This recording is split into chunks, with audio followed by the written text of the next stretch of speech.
Okay, welcome everybody. It's great to be here. It seems like it's been a while since we've had the last show, like a long time for whatever reason. But we're so happy tonight. I was happy that Nancy agreed to come on, and for you that those of you who weren't following this whole adventure with this what became Meet Your Makers, uh, we reached out to Nancy back in November of 21, and she was the very first guest we had on. But Yeah. we had Google Meet, so we have no video documentation of it. And we had a really good time. And I don't think we had another guest until February, or maybe you were on in December, and then it was February we had the guest. But anyways, I was thinking about it because I want to invite some of those people on that we didn't get a chance to record. And we've got a whole different format now. And uh, and I realized, a lot of stuff's happened with Nancy since the last time we had her on. So she got married, right? Almost. I got engaged.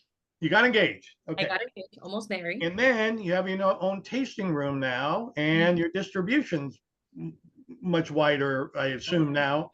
So this is a good opportunity to catch up. But we will go through the standard format, so if you don't mind, and it'll be new to you, not new to the people that join us all the time. But I put a wrinkle in there tonight. But anyways, we want to welcome Nancy Ulloa of Ulloa Cellars, and we're going to learn a little bit about her journey and how things have gone over the last 3 years since she. That was like 3 years ago. Was like your first vintage, right? My first vintage I produced was 2019. So 2019. Okay. Next week I'm starting my 6th harvest as a winemaker. Wow. Very nice. Very nice. Congratulations. Okay. Thank you. So let's go back in time a little bit. So what did you do before you got into wine? Kind of the history of what you were doing before that. Yeah. So first of all, I do want to thank all of you for logging in and sharing your precious time. I am super humbled and just excited to be here. And I love to share my story because I feel like, I think it could be an encouragement for people to pursue the things that really brings them joy. And for me, it has been the case that winemaking has brought me so much joy to be able to connect with people. And so before I became a winemaker and I came into this beautiful wine industry, I was living up in the Bay Area in San Jose, to be exact, where I went to San Jose State and studied sociology with a concentration in community change. After college, I was working in nonprofits, with advocating for different causes, whether it was women's rights, immigration, domestic violence, faculty rights, you name it, I did it. I was out and about out there advocating for the community. But while I was working in the nonprofits throughout college, I was also working in fine dining. And so fine dining and hospitality was what really opened the doors for this love for wine for me. I didn't really grow up with wine in my household. My parents didn't drink wine.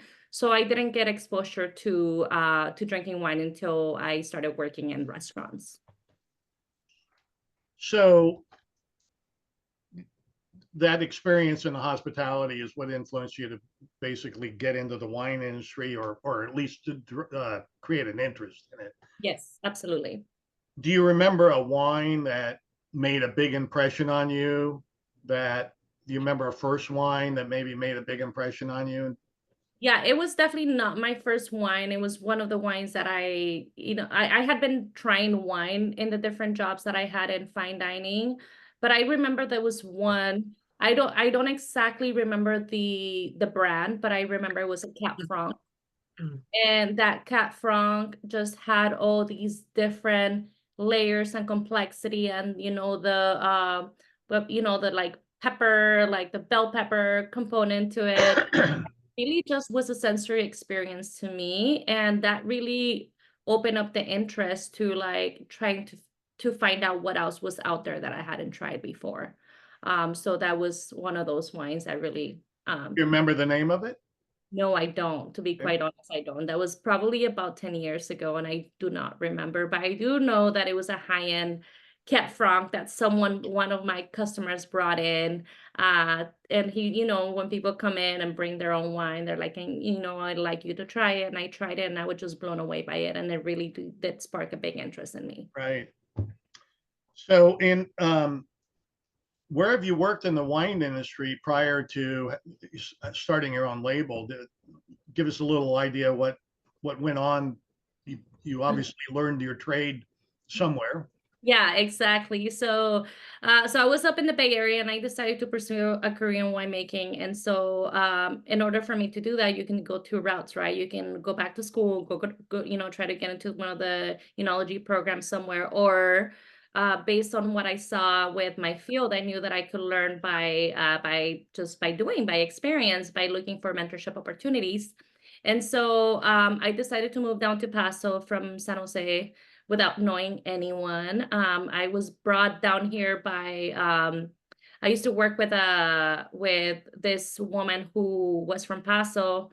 She was my manager at that restaurant that I was working at in San Jose. And I told her I was going to go to Sonoma, and she's like, "You're not going to Sonoma, you're going to Paso." And I was like, "What is Paso? Like, where is Paso?" I had no idea. And so she insisted so much that she I was like, you know what, I got nothing to lose. I can move down to Paso and try it out. And if it doesn't work out, I'll move up to Sonoma.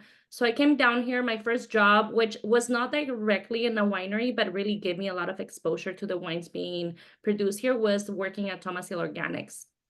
I arrived to Thomas Hill Organics in January 2017. That's when I moved to Paso. And I became the wine director. And so that position really gave me like insight and knowledge to all the wines that are being produced here. And I knew that eventually I had to work at a winery to actually learn how to make wine. And so I wanted to be very intentional about the place that I decided to work for, because I didn't want to go work somewhere where I would be stuck in the tasting room without being able to learn about the winemaking. I actually wanted to be hands-on.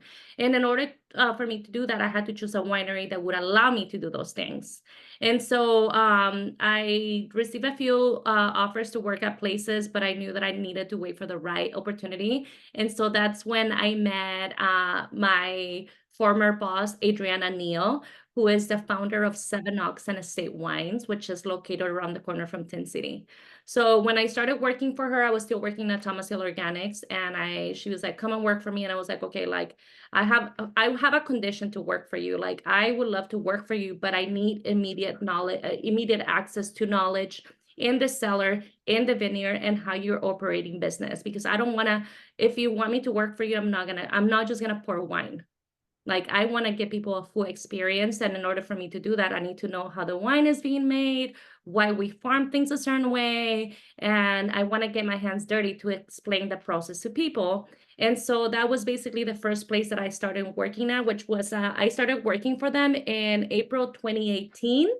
And then 2018 was my first harvest working in a cellar, which was alongside Seven Oxen's winemaker, Bastien Leduc, he is French. He comes from a family of winemakers, and he was able to teach me so much.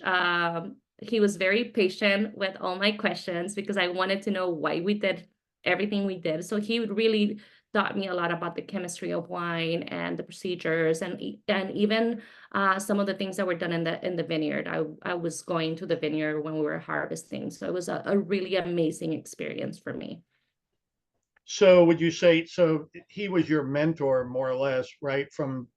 He was my first mentor, absolutely. Bastien was so patient, and he taught me so much. And I actually worked harvest with Bastien from 2018 until 2023, which was last year. That was my last harvest working at Seven Oxen, because I actually quit my job about 3 months ago. So that was another huge a milestone in my career while I was building my brand for the past 5 years. That was also working a full-time job to be able to pay my bills and some of the expenses for winemaking. Well, I would say all the expenses for winemaking, because winemaking is very expensive.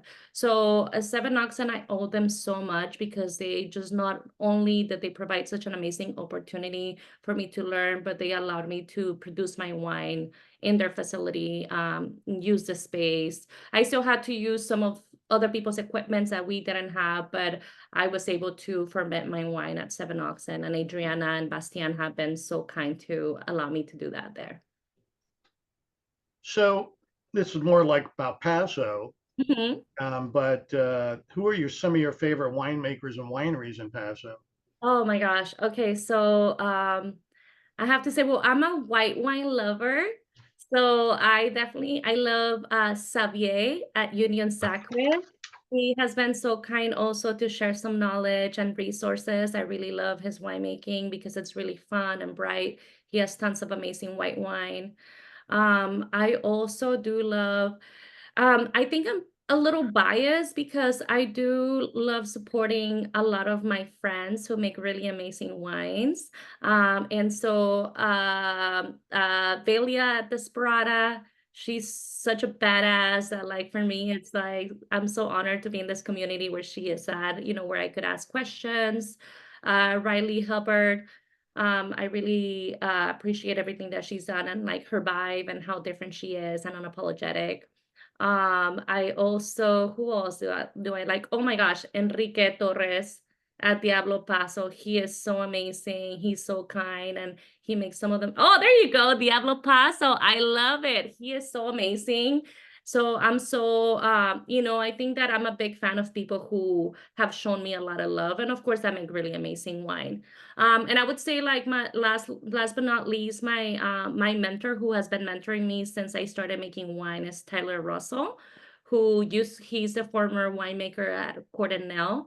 And he's about to launch his own label called Paco Winery in the fall. So I'm very excited that I'm still working with him, and he's still mentoring me, and he has shown me so much support without ever making me feel like being too much or I'm asking too much, which it's one of the things that for me, I've been working on, being able to just like know that I'm worthy of getting this love and this support. Did you say Riker? No, Riker's the The winemaker. winemaker now. Who? Tyler Russell. Tyler. Okay. Tyler Russell, yeah. He's my mentor. Ironically, Enrique is going to follow you in a month. Oh, He's our I'm so guest. excited to watch him. Yeah. It's very hard to get him to do things because he's always so busy. So this is gonna be a good one. The fact that he's actually gonna be here and tell his story, I think that's really amazing. He actually reached out to me and wanted to come on. So Oh, I love I like that. that even better. Even I gotta go better. chasing people down. No. I love that so much. No, he did reach out, and I had a conversation with him. Really nice guy. Well, that's perfect because this month is Hispanic Heritage Month. So the fact that I'm doing it first and then he's following up, it's kind of like a theme to, support these Hispanic winemakers. I love it. I planned it that way. Oh, I knew it. I knew you did that. I knew it. So what do you find most challenging about winemaking? What are some of the things that are really, really test your will? Okay, well, one of them, capital, the money to like make it work. It's really expensive to make wine. I had no idea. If I would have known how expensive it was gonna be, I probably wouldn't have gotten myself into it. I'm too deep in now with like my passion for it that you know. Another thing I think that it's in terms of like not just running a business, but winemaking, which I have learned to love this aspect of winemaker is logistics. Like for example, I'm getting ready to start harvesting next week. And so the physical strain is one thing, how like because people glorify winemaking when it's actually 90% cleaning and sanitizing. So a lot of like physical work. But the logistics part of it, where you have, especially not having my own production facility, I do make my wine somewhere, at my mentor's facility. So just being able to like know when the fruit's gonna be ready, arrange transportation, arrange the pick, arrange the place where I'm gonna be making the wine, and then getting all the stuff ready, all the barrels ready, all the equipment. I think that's one of the hardest part of winemaking. Okay. What's the most exciting part about winemaking? Ooh, for me is I think I didn't know when I was growing up, I thought that my only strength was being hospital and being good with people. That's why I studied sociology. I never thought that I would be creative, artistic, or smart enough to create something. And making wine has really opened the doors to a lot of creativity. So from choosing the grapes that I want to work with, which some of you who have tried my wine and have met me, you know that I specialize in working with these obscure, weird, different varieties that I think it's so amazing to find and to try and to expose them to people. So I think that's the most exciting part for me. And then trying to figure out how I'm going to make the wines to get them to a place that I want them to be. I know a lot of winemakers are hands off, where they're like, I pick the grapes and I let them do their own thing. I am such a control freak that I will definitely, that's not my style. I want to make sure that the product that I'm putting out there is something that I'm going to be proud of and that is going to taste delicious and that people are going to enjoy. So I definitely use a lot of tools in the cellar to get the wine to where I want it to be. Not just with all the metaphysical stuff, because I do use like a lot of energetic tools to infuse the wines with that energy, but also, like the kind of vessels that I'm using, the kind of yeast that I'm using, when I harvest the grapes, anything that I could use as an ingredient to make the wine better. I think that's my favorite part of trying to figure out how to make the perfect wine for me. So, because you're making such unusual, producing such unusual varietals, where are you sourcing your fruit from? Ooh, well, some of them I definitely can say that I source from place. Like the way that I do it is I try different wines, different varieties that I haven't tried before, and then once I get obsessed with something, I will try to find it, in however ways that I can. So I usually call up my friends who are winemakers who have resources and contacts with growers, or I just go to the growers myself and ask if they have something. Like, for example, one thing that I've been wanting to make but is very scarce is Picpoul Blanc. And I recently was able to lock down a contract, so I'll be making Picpoul Blanc this year. And so I had to basically, like, it just appear to me like magic. Like, I made the decision to make it. I called up a bunch of people. People said they didn't have it, and then magically 3 days later, someone was like, hey, like, we have Picpoul Blanc, and I'm like, I want to lock down that contract. So that's how I get it. I also do have a wine. I make a Pinot Blanc, which is really amazing. But that Pinot Blanc comes from a secret vineyard, because I don't have a contract for those grapes. So I just, I have an agreement with someone who makes Pinot Blanc, who like sells me some of his grapes, and then I buy them from them, and then I produce it myself. So whatever way that I can find it, and sometimes actually the grapes come to me, where I've had friends that call me, like for the Verdejo, someone call me and they're like, hey, we know you're working with these obscure varieties. Someone has Verdejo. Are you interested in taking up this contract? And I'm like, heck yeah. So that happened with that. That happened with the Semillon as well. So it just, I think now the word's out there that I'm looking for all these unusual grapes, and they just send it my way. Yeah, and it's not a bad thing. It's not all Paso. You're getting it from different regions. Yeah. Yeah, Paso, because I'm also just focusing on whites. Paso has some really great varieties that work in the heat, that like grow in the heat, right. but there's some others that need more of the cool weather for them to show their best characters. So I definitely go where the grapes are. Right. Okay. Mhm. So, winemaking, most of our guests, pretty much a full-time job, but what do you like to do in your off time? What off time? I'm not just winemaking. See, I knew that was the answer. Well, I am a one-woman show. I do not have any employees. And I do have a tasting room, so I operate all the tastings in the tasting room. I make the wine. I do all the admin stuff, all the stuff that you don't, that it's not the funnest thing to do, emails, you know, invoicing, all that stuff. But some of my favorite things to do, honestly, like I love, I'm a foodie, like food was the one thing that opened up the doors to wine for me. So being able to find all these new places, new cuisines to try, that's one of my hobbies. But I think one that I really do enjoy, it's like learning new mindful wellness modalities in my spare time, whether it is going to, like, I started going and getting acupuncture done, or like breath work or yoga. I do those things become my hobbies, because it's, with the small amount of time that I have off, that's what I decide to like put my time into, so that I can replenish myself and then come back and make better wine for everyone. So I'll backtrack to one of the questions was about what's challenging. Most of the winemakers on here will come on and say marketing is by far the hardest. But in my mind, when they have a personality like you do, and you have a product that is as good as this, marketing is not that hard because of word of mouth, because of people like this, and they tell everybody else. And people buy, I was in sales, people buy from people they like. You can't Yeah. never deny it.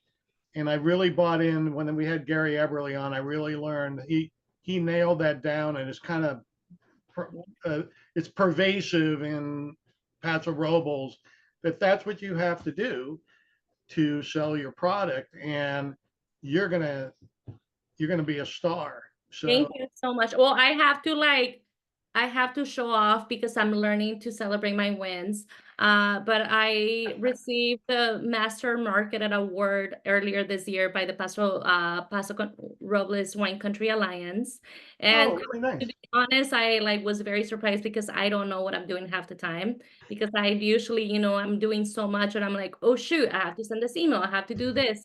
But I think that for me, the biggest like tool for marketing, honestly, has been showing my personality and the things that I like to do, because people do gravitate towards that. Like, you can make the most amazing wine, but if your brand doesn't have personality, it will be hard to capture people's attention. And so for me, it's always been able to be real about my journey as a winemaker, as a woman, as an entrepreneur, my journey with like my healing modalities and just healing from trauma and from different things. I think people are drawn to those things because they feel like they feel like they're looking at themselves and someone else. They're looking at someone who's a human, who's going through human things. Like for me recently, I like really did like have some health issues due to overworking. And like this is a common issue for a lot of people, where like productivity is something that's so celebrated that like we forget to take time for ourselves to actually recharge. And for me, that expressed in like having signs of a stroke.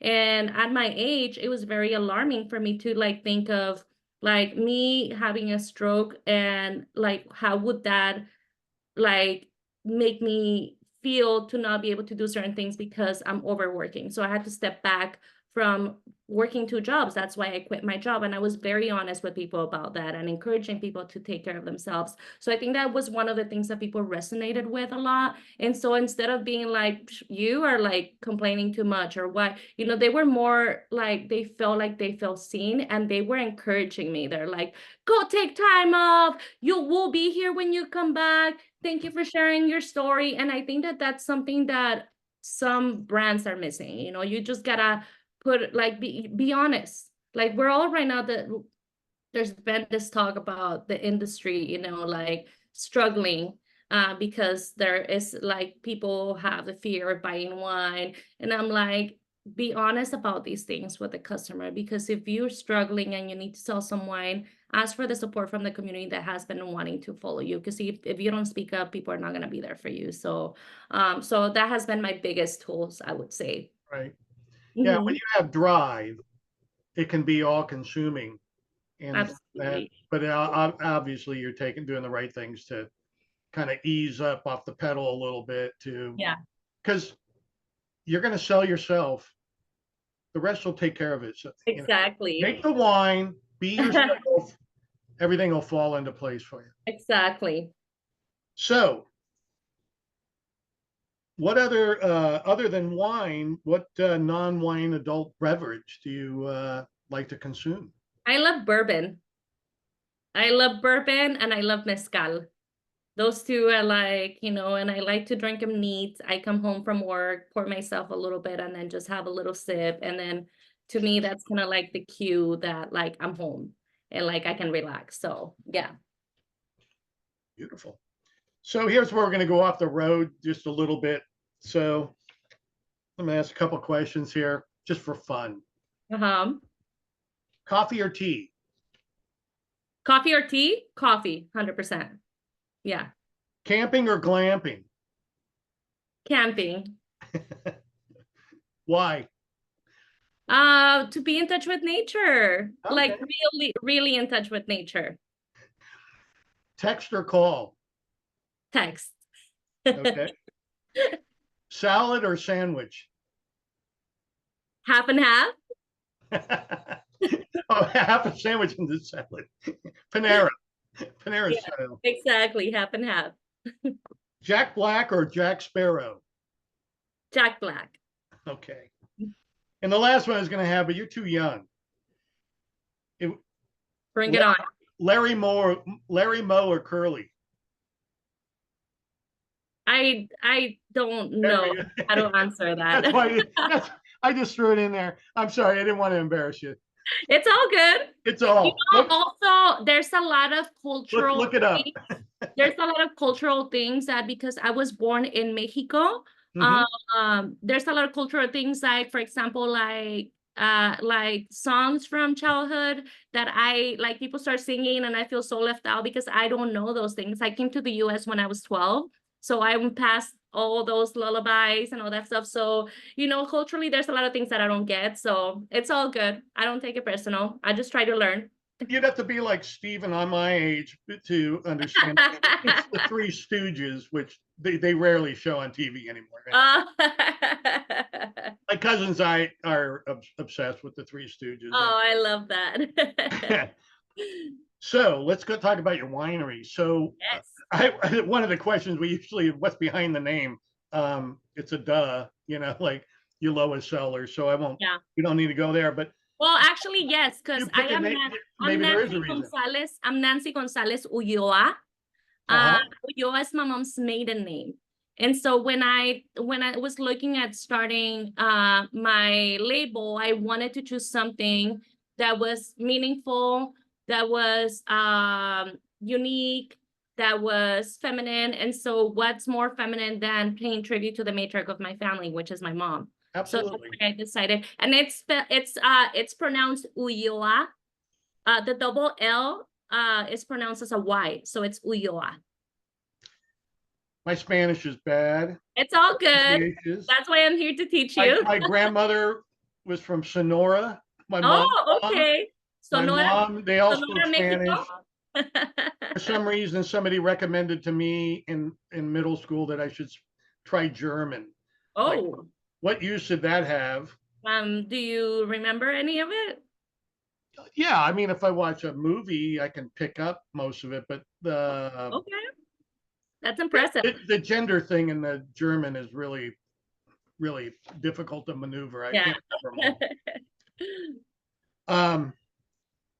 So we understand your first vintage was 2019. Yes. What wines did you make then? It was only Grüner Veltliner. It was only one wine. I wanted to see, the thing is that when I started making wine, my idea was not to start a wine brand.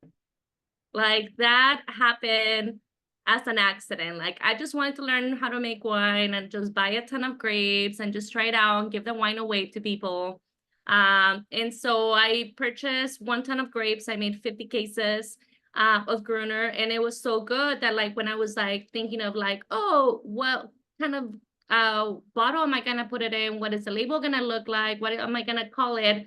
I had one of those moments that I was like, oh my God, becoming a business owner. Like, this was not the plan. It was not the plan. For me, it was a really scary moment because I'm coming from working with nonprofits. It's a completely different language, you know, than being a business owner. I think like profit and loss, revenue, all those things. It's such a scary world to navigate when you have no idea what people are talking about.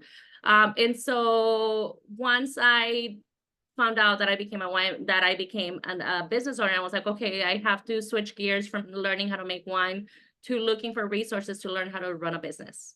And so I've been learning basically also from resources from the community. But it was just one wine that I made the first year. So one of the wines that shows on your site right now is you donate the proceeds from that to At Her Yes. Table. Is that correct? Yes, At Her Table. Yes, that's correct. That's a special wine that I made for At Her Table, which is a nonprofit organization here in the area that promotes women-owned businesses or women in the wine industry and the food industry, which there's a lot of, amazing culinary chefs in the area. And then also it supports women now who own like Airbnbs or like rental places, like vacation rentals. So it's just this huge community of women in the Central Coast who are helping each other, that we collaborate in events in March, which is International Women's Month. And so it's been really great to connect with all these people. And the leader of the organization, Michelle, she reached out to me and asked me if I would be interested in making a wine for At Her Table. That would be a fundraiser wine. So that's a wine. And I actually have 2 cases left of that baby. Right. Okay. Yeah, I actually hosted we had an online event year before last in March. Yeah. If I was with Michelle. Adam Montiel and Michelle. Oh, Adam Montiel, yes, yeah. We had Jason going blank, Elena. Inez and Jordan Fiorentini. Oh, yes, and yes, Maggie, yes. I remember that. Maggie Tillman, yeah. Yes. It was nice to meet all those, and they're going to be guests in the future here. So that's amazing. We just had Elaine on last month. I know, I saw that. That's so wonderful. And she was wonderful. So how many actual cases are you making right now? Right now, so last harvest for US Cellars, I produced about almost 700 cases. But that's only US Cellars. So US Cellars is all white wine. I'm the winemaker, owner, boss lady. I do all the decisions. But I actually do have a second brand, which I will be launching next spring with my fiance. People have been asking me when I'm gonna make red wine. I was like, never. You know how they say never say never. Well, I met this beautiful guy who works also in the wine industry, and we're both very passionate about wine. We actually met because of wine. He came to Seven Oxen looking for Tanat, and of course found something better. But we decided to make Tanat together, and then Tanat turned into Gamay and Sangiovese and Petit Verdot and Cap Franc. So we made 5 SKUs last harvest. We made 5 wines, and those are going to be released next spring. And for those, we made about 150 cases. And that brand is called The Witch and the Warlock. Of course, I'm the witch.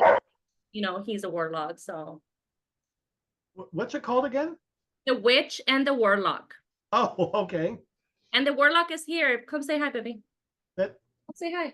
He just came home from work, so I'm going to put him on the spot so you guys can meet my other half. That's great. Baby, sit. Yeah. Come say hi. I'm not nearly as dressed up as she is. This is a casual show. You don't need not worry about that. This is my warlock. This is Tim Small, my future husband. Tim and I have communicated in Messenger. That's right. We unfortunately were talking about John, and unfortunately he has left us. But yeah, we had communicated before. Yes. Yeah. So we're nice to see you in person. Good to see you as well. Yeah, we're very excited to share the new wines once they're bottled and ready to go in the spring, which is gonna coincide with our wedding. So there's a lot of things happening in May. We're very excited. Very good. Well, congratulations. Thank you so much. Thank you. I just wanted you guys to meet him. Nice to see you, Tim. Nice to see you too. Nancy, is the wine going to be available just as we go to your site to order our wines? Yeah, I'm good. We're gonna release it slowly. We're gonna have some events where we're gonna be pouring the wine.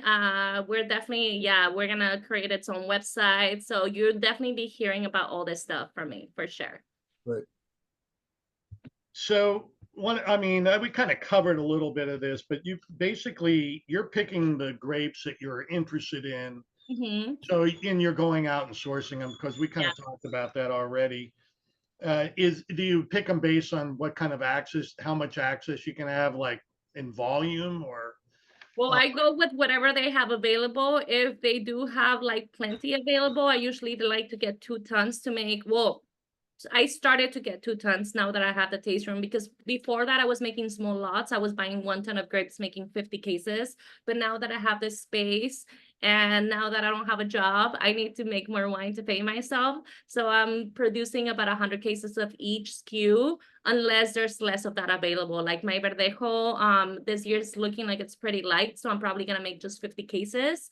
Last year I made 75 cases. So there's some SKUs that are very small. I also do make, I have a terracotta amphora. And so that amphora, it's 500 liters, and I usually make 50 cases from that amphora wine, depending on, you know, like what I decide to make in the amphora.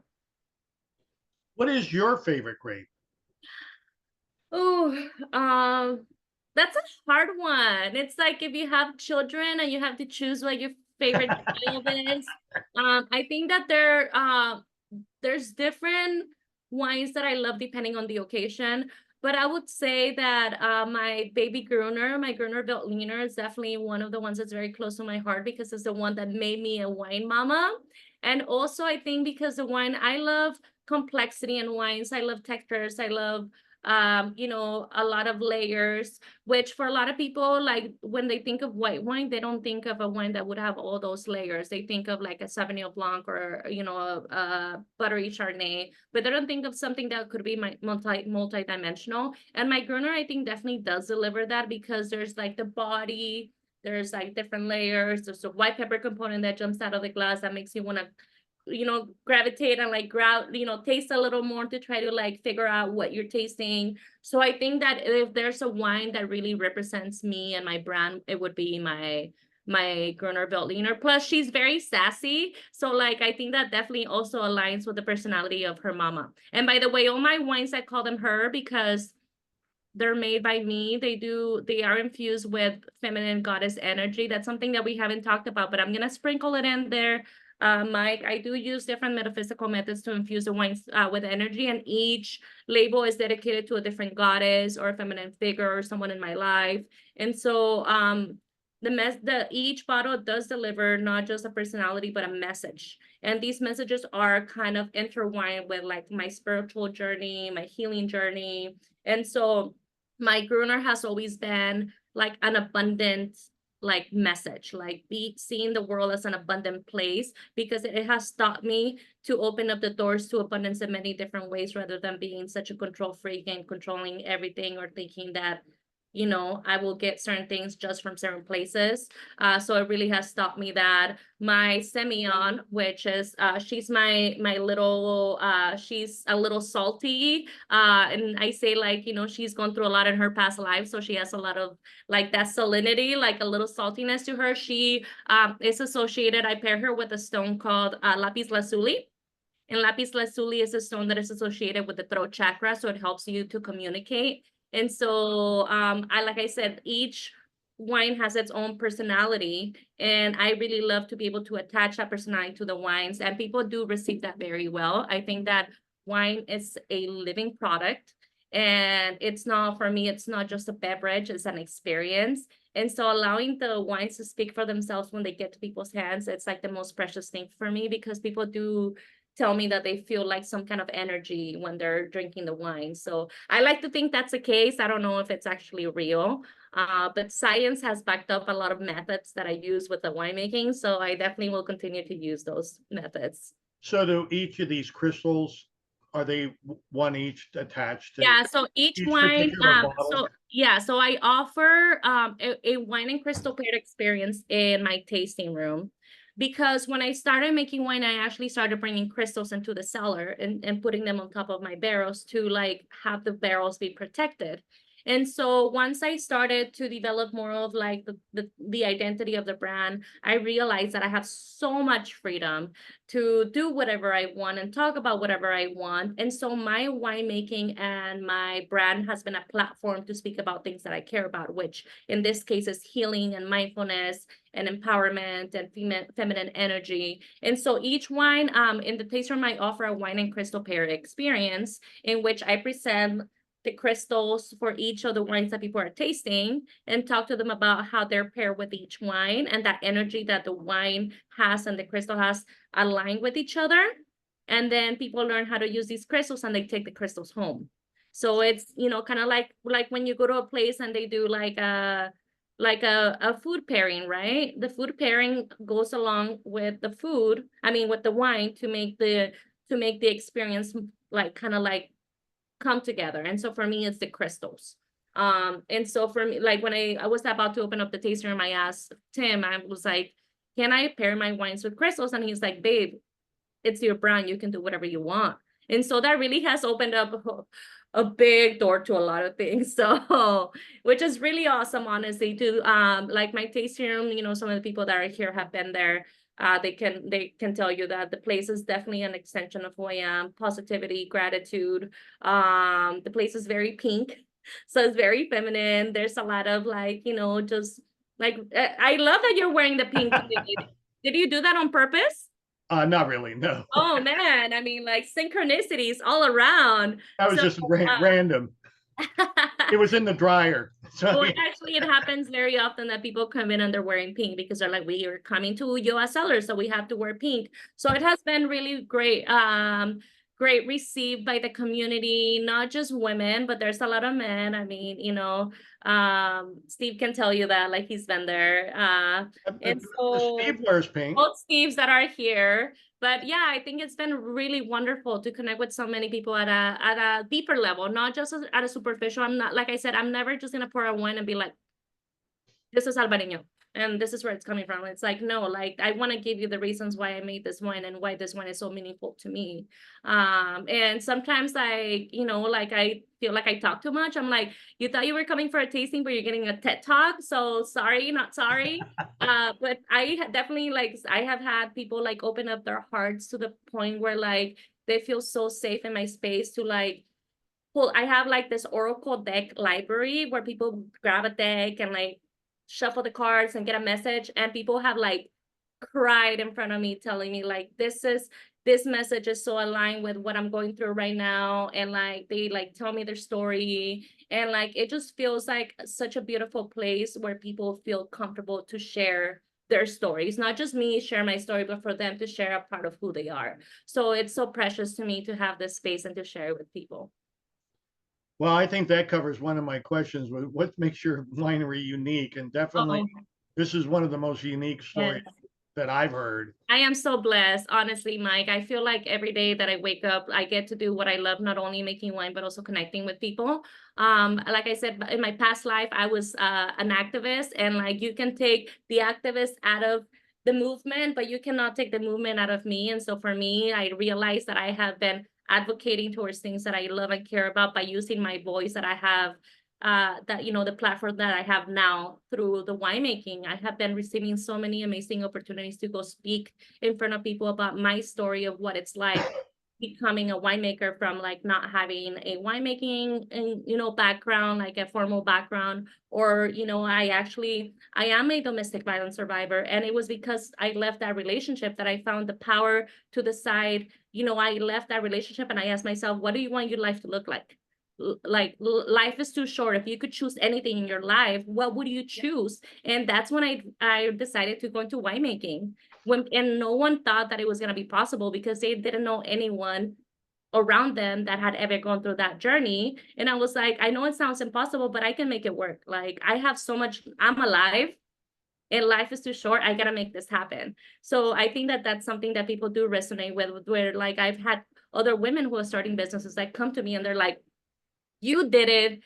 You're a motivation. You're still going. Like, what do I have to do? And not even just in winemaking, just entrepreneurship in general. It's so hard. And so like just seeing these people and these women come to me and like ask for assistance and ask for resources, like it's something that I just could never imagine that I would be able to host space for. Like it's so incredible.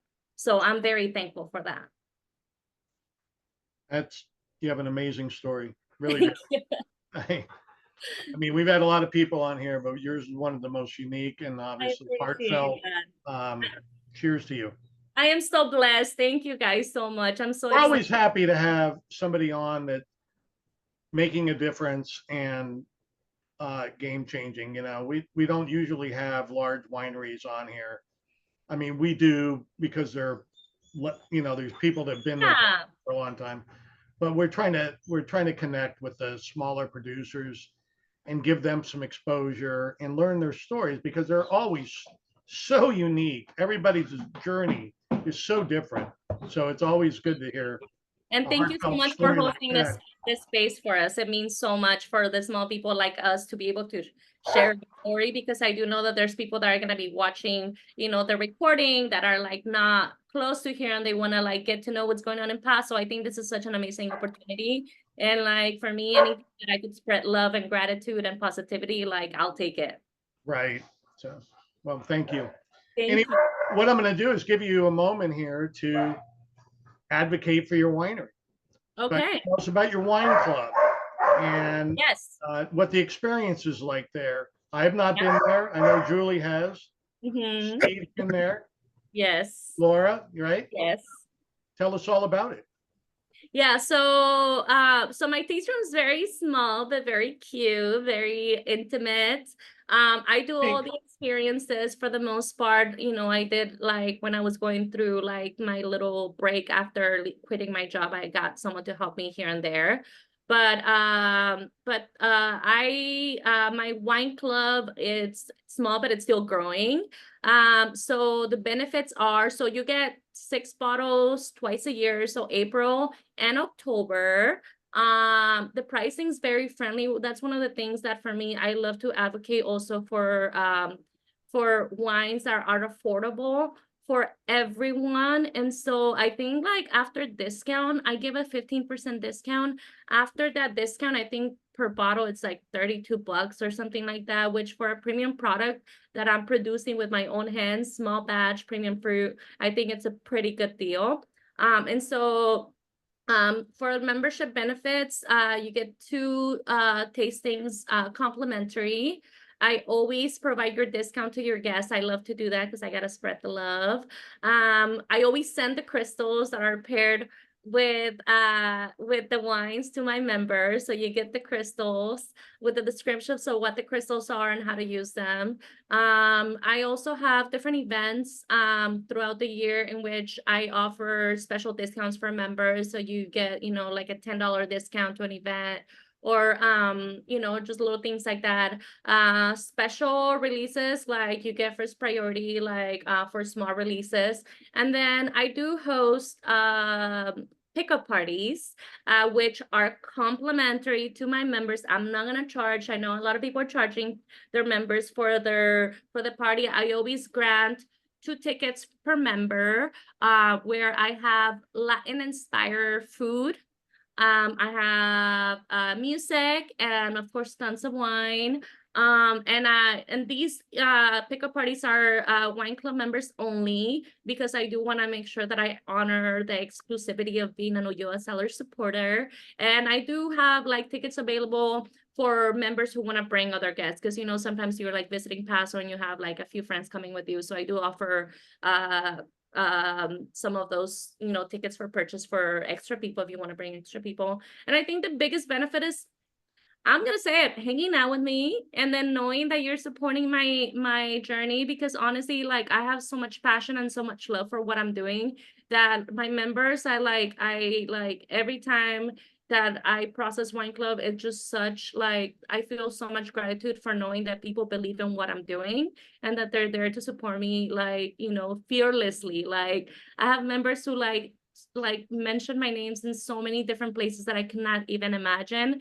And like to me, that's just such a like it's such a dream to be living. So those are some of my benefits. You can sign up for Wine Club through my website, which is ulloacellars.com. If it's a little hard for you to remember that, you can go to latinawinemaker.com and look for my membership link there. And I'll definitely provide a code later on for the Paso Robles wine fanatics, a code later on once I'm able to ship so that I could share my wines with you as well. So I'm so thankful for this opportunity to speak with you. And I do have, like, besides the Pic Pou Blanc that I have, so I'm gonna tell you all the wines that I make just so that you know what's coming. So I make Grüner Veltliner, Semillon, Albarino, Verdejo, Pinot Blanc. I make a Amphora Grüner Veltliner. I'm missing one. I don't remember which one I'm missing. Gewürztraminer, dry Gewürztraminer. It's not sweet, by the way. And then this harvest, I'm adding Pic Pou Blanc and Vermentino. So I'll be making a bunch of wines, which will be released next year. And this, in the fall, I'm releasing my 23 Grüner, Semillon, Verdejo, and the Amphora Grüner. Very good. Yeah. Oh, you're not done yet.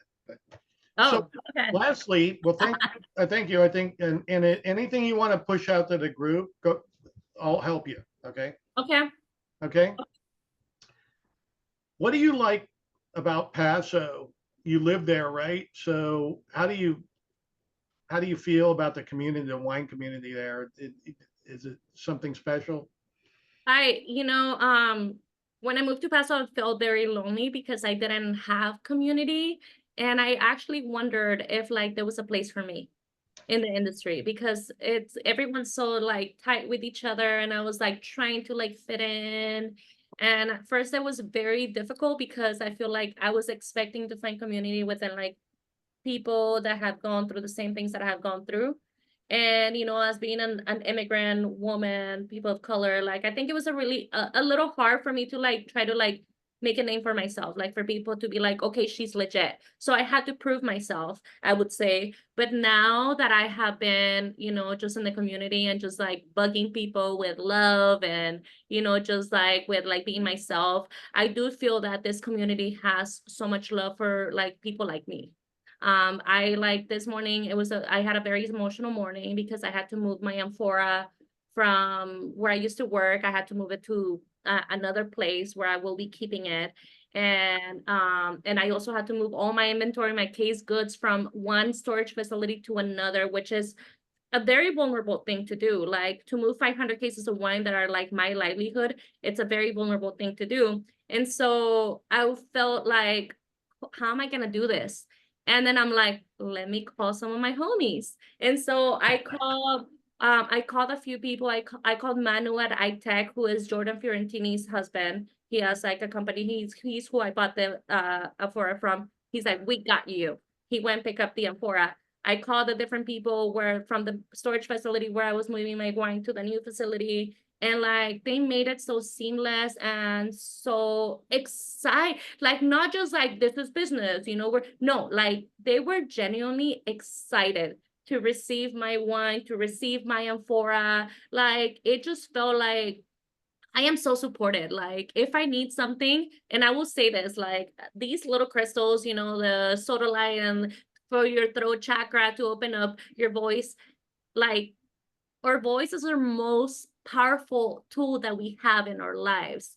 And being able to use it to ask for the things that we want, like, it's so powerful. And so for me, it has taken me some time to get to the point where, like, I'm asking for favors because I feel like I'm bugging people. But I have realized that these people are, like, eager to help me and to be like, anytime you need anything, call me up. And, like, it's something that I'm learning about this community, that everyone is always willing to help you, whether it is to use their truck, to, like, use their equipment, to let you borrow equipment. Like, I feel that if I had moved to Sonoma, which was my original plan, I would not have received all the support that I have now. So I feel like my story is a testament of the wonderful community that this wine country has, like Paso Robles. And I'm like, I've heard about other areas close to here that are not like so like collaborative, where like I feel like the universe put me in the right place, and I'm so thankful to be here with all the people here. So Well, that sense of community that you have there in Paso is why so many people that join the group, 24, almost 24,000, they migrated from Napa, Sonoma, and other areas because they go, this place gives me a good feeling. yeah, And everybody talks about each other, about how helpful they are and how they pitch in, and they all share ideas and they help each other under, if they're unsure about what they're doing, there's somebody there to give them some support, and, absolutely. and not for a fee, as No, a favor. no. My mentor has never, ever, ever Right. like, you know, or certain people like they have never expected anything from me. Like I thought I'm like, oh, I owe you so much. I have to give you all this wine. I have to pay you. No, people just wanna like be there, and they wanna be part of your journey, and they just like selflessly, not like with intentions of like, what am I gonna get out of this? So I definitely do feel like, even with, like you said, you know, like with sharing knowledge, like I could tell you step by step how I make my wine, and you can try it, and your wine is going to be different because it's like the little touches that you put, the vessels, all those things. So me like telling someone how to make wine, or like giving them my tools, like it's not going to take anything away from me. If anything, it's going to empower me and that person. So I could be like, go you like mine, go try hers, and go try hers, rather than like feeling like they're going to take business away from me. Like that's not like, this is not competition. I wouldn't see it that way. We've done over 30 of these. Never heard that story. Like you felt like somebody, was worried about they're protecting their intellectual property or how their process is. Not, I've never heard that story Never. once. Never. Absolutely. I've been going there for 20 years and I've Yeah. never heard that story. So, Yeah, absolutely. okay.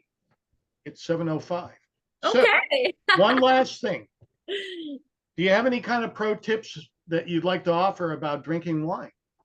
I think that you should drink whatever tastes good to you.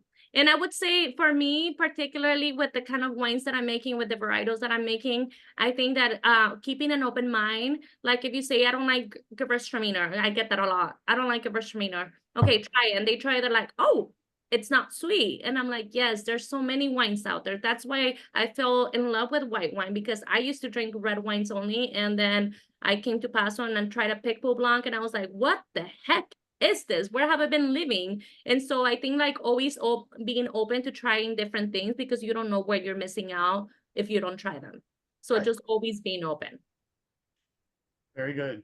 Yeah, and especially because you have white wine, a lot of the answers we get are going to be more about red wine. Oh, you should decant it for the, yeah, well. Anyway. No, just drink what you like. That's my pro Pop tip. and pour is the Like, word, right? Pop and pour. yeah, drink what you like. That's the beauty of white wine. Yeah, absolutely. And This- also that white wine, it's not only for fish and salads. My wine is the main course. And so don't like sleep on that, because that Semillon I have paired with braised short ribs and with sausage. And so like, don't sleep on just trying white wine with all kinds of things rather than just like an appetizer or a salad. Beautiful. Mhm. Excellent advice. So does anybody have any questions? I can't see the chat. So if you have a question, go ahead, Cindy.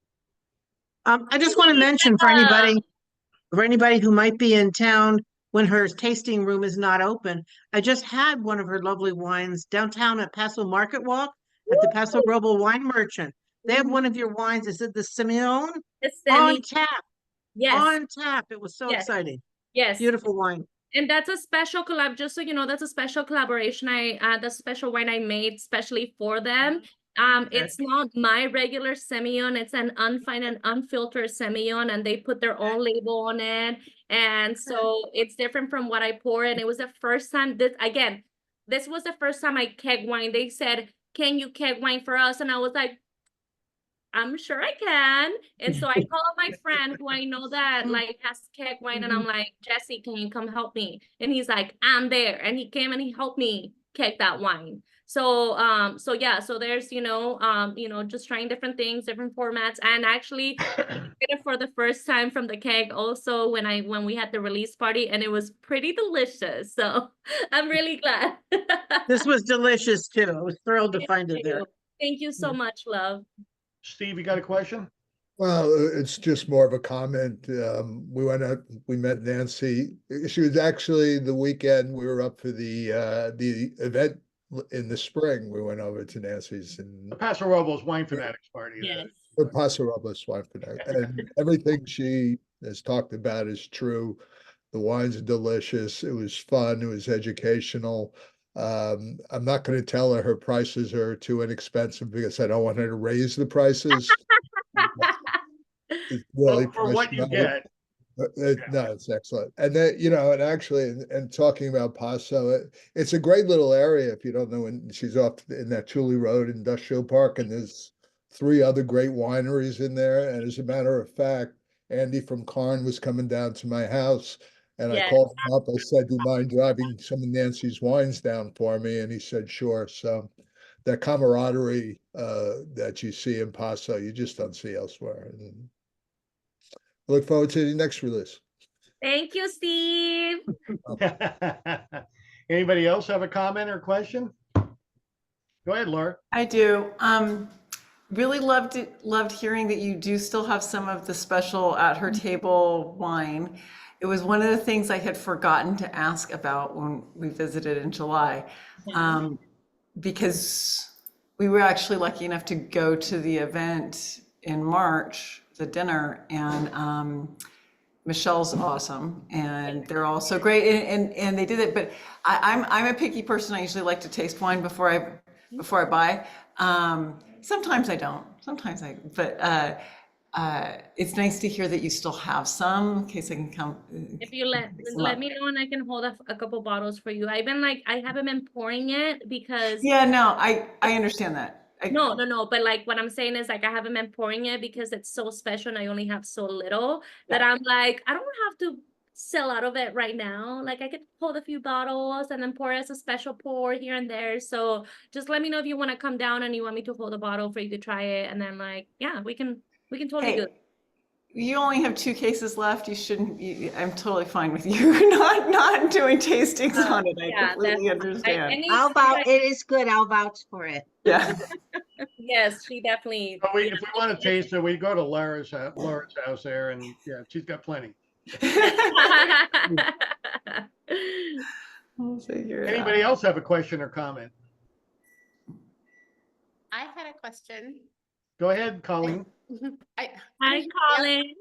I usually don't ask a whole lot of questions, but you had said that you tried a Pic Pol Blanc somewhere else. Yes. Because I know somebody else who makes it. So who did you try? So at that point, it was actually Terry Hoag's Pic Pol Blanc. Oh, love Terry Hoag. TH, I miss them. Yeah. Yes, Terry Hoag's was amazing. I also love. I mean, like I was obsessed with Pacer Terre's Pic Pol Blanc under Uni Blanc. When That I was was my first membership in Paso is Paso Terre, so that's my. he has top. great white. So like his Pic Pol Blanc, and his Uni Blanc are just like to die for. And so yeah, that was an inspiration for me as well. Yeah, Well, I'm he's excited to definitely- come visit you. We've never been to your tasting room. I've been to a lot, and you are on my list now to come visit. Can't wait to host you, love. Can't wait to host you. Yeah, Ryan's doing similar. He's working with some unique. Yes. We're trying to work with some unique grapes. Yes. And he does a great job with them. Yes, he does. Anybody else? Anybody else have any questions? The pickup parties are a lot of fun. Yes. My whole family is there. We Yep. take care of everyone. There's like live, like we had like a little concert. I Mhm. always infuse on my parties with my culture. course. So like the next Which one is we're just a hoot. Yeah, we're a good time. yeah, the next one I'm hosting, I'm gonna be like serving Michoacan style enchiladas, and there's definitely gonna be lots of wine. So it's just really exciting to be able to infuse the wines with my culture, my roots, and just all this positive energy. Now, my Hispanic side of the family, that was the best time ever. That that white European side, that boy. Like, don't worry, you come over and adopt, my family will adopt you. My- And they will, and they will. Anybody else have anything? I'll see you in 2 weeks. Oh, Nancy, it was a thank, pleasure. thank You're a you. special person. I appreciate you all. I We really wish- want to thank I all of wish you you for all the your luck in the time. world. You're Thank gonna you. be successful. I appreciate all of your time for like, being here and listening to my story. And I cannot wait to host you in my tasting room whenever you come to Paso. It will be such an honor to have you there. So, I'm open Friday through Sunday because the other days I'm making wine and, infusing the crystals and all that stuff for you. So, getting a little witchy. So yeah, come and visit me. I would love to host you guys. Very good. Mhm. Thank you so much for joining us. Thank you so much. And Thank you. Nice to see you. I appreciate you so Nancy. much. Have a good Thank one. you. Thank you. You're Thank you awesome. so much. Thank you. Thank you.